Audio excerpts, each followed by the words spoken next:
They're coming to get you, Barbara. Hey, it's Red Crank with Death Curse Society. I'm sitting here with Mr. Russ Streiner, and star of Night of the Living Dead, the original. Sir, it's a pleasure to meet you. What is it like doing Living Dead Weekend for, how many years have you been doing this? Quite a few, actually, since the beginning of Living Dead Weekend, because Living Dead Weekend originated here in Pittsburgh. Mm-hmm. I'm from Pittsburgh, and so I've always wanted to support the Living Dead Weekend, and Kevin and his whole great team. Very cool. And my brother still lives in Evans City, and we've always tried to help out our hometown brothers and sisters. Nice. We just met your brother a few moments ago. We did an interview with him as well. Uh-huh. You grew up with George Romero.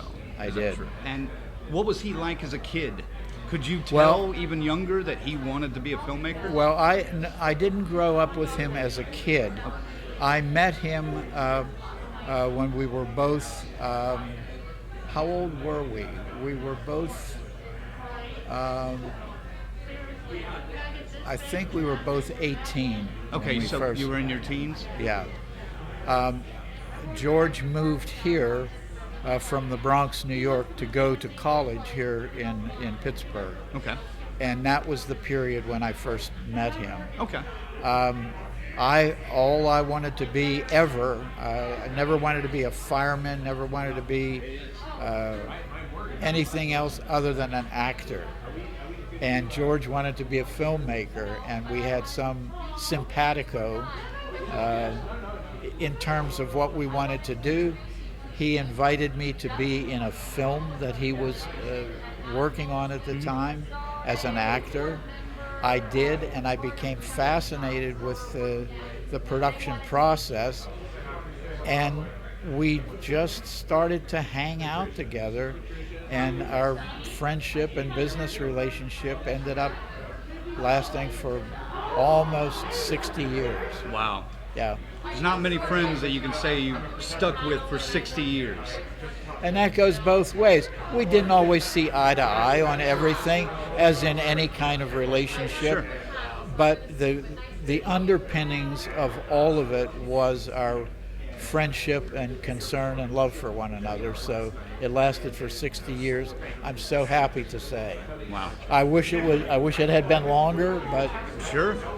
that's the hand that came to be. Sure. Now, the legacy of Night of the Living Dead is long-standing. It's surely to be continuing for many more years to come. What would you say to up-and-coming filmmakers right now about starting out and hoping to build maybe a legacy of their own? Would you have any advice for filmmakers today? Well, most people who want to go into filmmaking or any creative arts or performing arts for that matter have certain kind of dreams and aspirations. The best advice that I can give from my senior perspective of it all is stick to it. You know, it's not easy. It is not exactly always a life of luxury. Right. You're holding up your work, whether it's a painting, whether it's a performance, whether it's a dance performance. We're all holding up ourselves. And sometimes people don't quite appreciate what you're trying to express. Sure. But other times when they do, it makes up for all the other times when your work is not so highly appreciated. Right. Yeah. Do you think if George were still around today, he would be overwhelmed by something like this, or what would he feel about something like this in his honor?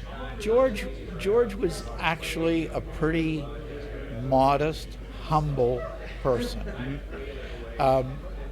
He he would have probably rather stayed in the shadows. He appreciated the recognition, but he was always one of the last ones to put on a party hat.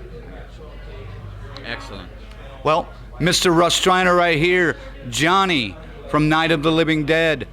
This is Death Curse Society. We'll see you soon. Woo! This is Russ Streiner from Night of the Living Dead, and I just want to tell all of you who are tuned in to Death Curse Society,